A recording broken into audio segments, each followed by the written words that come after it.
अब खबर छतरपुर से है, जहां राजनगर थाने के बाहर चक्का जाम हो गया। थाने में 23 वर्षीय युवक ने की थी आत्महत्या। घटना के बाद परिजन सड़क पर धरने पर बैठ गए और आवागमन पूरी तरह से बाधित हो गया। कई थानों की पुलिस तैनात की गई, इलाके को छावनी में तब्दील कर दिया गया है। रात से 2 मजिस्ट्रेट कर रहे न्यायिक जांच। परिजनों ने आरक्षक पर लगाए कई गंभीर आरोप भी।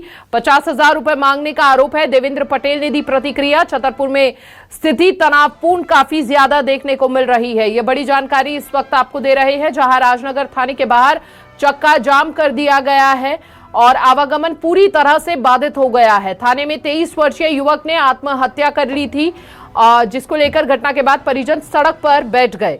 आवागमन पूरी तरह से बाधित हो गया। कई थानों की पुलिस भी वहां पर तैनात कर दी गई है। इलाके को छावनी में तब्दील कर दिया गया है। रात से 2 मजिस्ट्रेट कर रहे हैं न्यायिक जांच। परिजनों ने आरक्षक पर कई गंभीर आरोप भी लगाए हैं। 50,000 रुपए मांगने का आरोप। देवेंद्र पटेल ने दी प्रतिक्रिया। छतरपुर में स्थिति काफी ज्यादा तनावपूर्ण देखने को मिल रही है। पूरा इलाका छावनी में तब्दील हो गया है। थाने के बाहर ही 20 सड़क पर परिजन और सहयोगियों ने देखिए किस तरह जाम कर दिया। आवागमन पूरी तरह से बाधित हो गया। यहां पर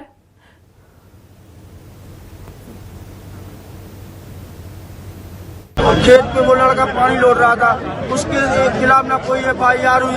एक गैर वर्दी के गए, उसको खेत पे से पकड़ के लाए। ठीक है सर जी, और इन्होंने पता है इधर पकड़ के लाए, उनको उसको मारा। बाकी हमने बोला हम हमारे लड़के को छोड़ दो। इसने 50,000 रुपए की मांग की। किसने? संजय सिंह ने। कौन है ये संजय सिंह? संजय सिंह इधर का वो है जो 15 साल से इधर राज कर रहा है, शिव कुमार संजय सिंह। अच्छा। ठीक है, इन्होंने बोला 50,000 रुपए चाहिए। हमने बोला हमारे पास नहीं है, हम सर जी गरीब आदमी, हम कहाँ से 50,000 रुपए दे?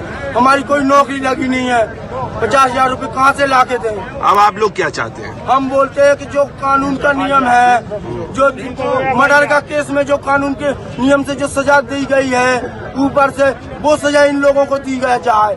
सस्पेंड भाई में कुछ नहीं होता। संजय सिंह और शिव कुमार को।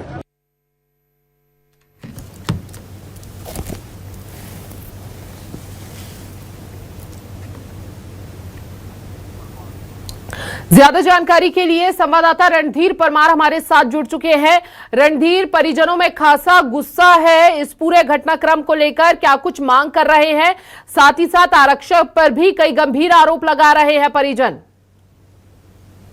देखिए हिमानी, बिल्कुल हम इस समय राजनगर थाने के बाहर खड़े हैं और तस्वीरों के माध्यम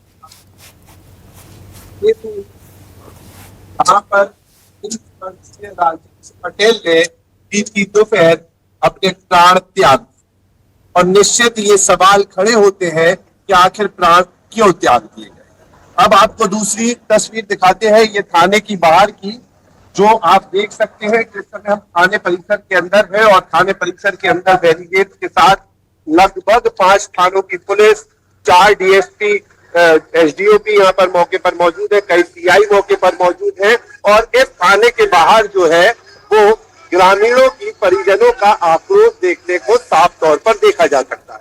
अब इस घटना के बाद कई सवाल खड़े हो रहे हैं और ये सवाल जो है वो इस तरीके से सामने निकल कर आ रहे हैं कि जो 2 आरक्षक है उनके ऊपर ये आरोप लगाया जा रहा है कि बिना मुकदमा कायम, बिना आवेदन की राजेश पटेल को गांव हिमलिया से उसको उठा लाया जाता है और उसको यहाँ पर थाने के अंदर उसके पिता के सामने उसके साथ मारपीट की जाती है। इसके बाद पुलिस प्रशासन के जो लोग थे जिनकी वहां ड्यूटी लगी थी, उनने कहीं ना कहीं लापरवाही की और वो वॉशरूम जाने के बहाने, यानी कि बाथरूम जाने के बहाने वहां पर पड़े पट्टे जिससे हम पैर पोछते हैं उसको फाड़ कर बाथरूम के अंदर फांसी लगा दी। जब तक पुलिस पता करती या पता करने का प्रयास करती, तब तक राजेश पटेल की जान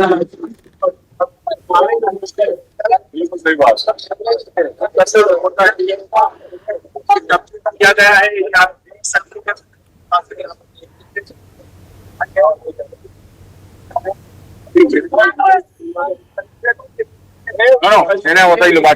एक तरफ परिजन है और एक तरफ पुलिस प्रशासन है, दोनों के बीच लगातार जो है वो वार्तालाप करने का प्रयास किया जा रहा है, बात करने का प्रयास किया जा रहा है। इन तमाम चीजों के बीच में सबसे महत्वपूर्ण बात यह है कि उन 2 आरक्षकों को छतरपुर एसपी यानी कि पुलिस कप्तान ने सस्पेंड कर दिया है और इस पूरे मामले में अब जो जांच है वो पुलिस प्रशासन नहीं बल्कि मजिस्ट्रेट कर रहे हैं। और इस पूरे मामले में जो मजिस्ट्रेट जांच सस्पेंड कर दिया है, तो परिजन अब क्या मांग कर रहे हैं, आगे क्या करना चाह रहे हैं वो? परिजनों की मांग है कि वो जो 2 आरक्षक हैं उन पर 0 पर मुकदमा कायम किया जाए या 302 का मुकदमा कायम किया जाए। उन परिजनों का यह भी आरोप है कि उस राजेश पटेल 22-23 वर्षीय युवक को इमटिया गांव से बिना ड्रेस के ले आए थे, जबकि कोई भी ऐसा पॉइंट नहीं था कि उसको यहाँ लाया जाए। और परिजनों का ये भी आरोप है कि उसके साथ यहाँ पर मारपीट की गई है।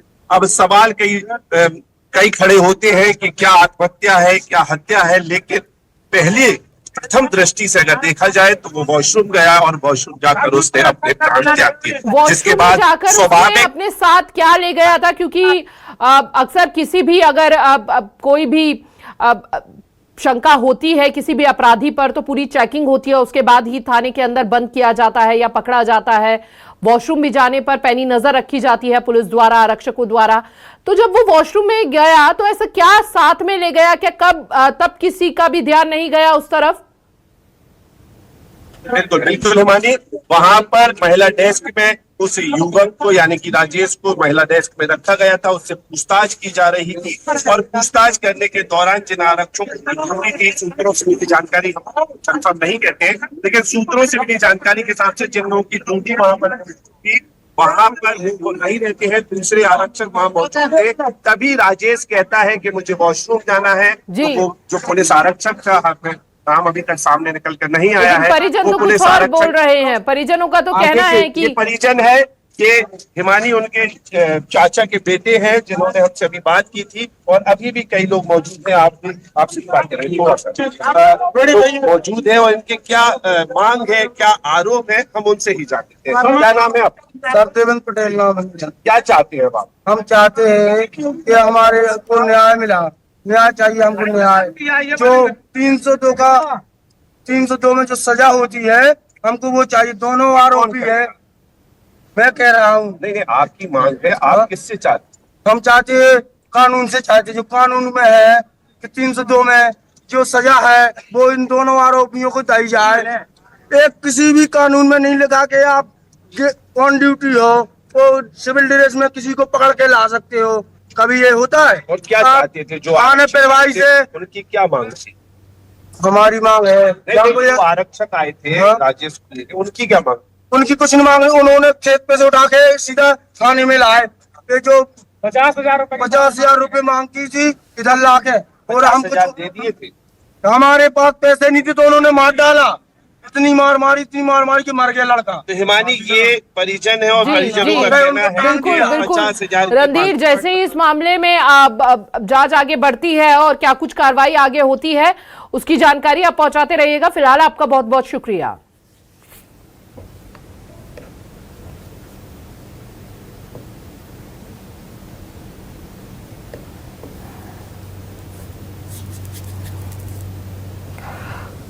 तो तनावपूर्ण स्थिति वहां पर बनी हुई है, परिवार वालों का रो रो कर बुरा हाल है।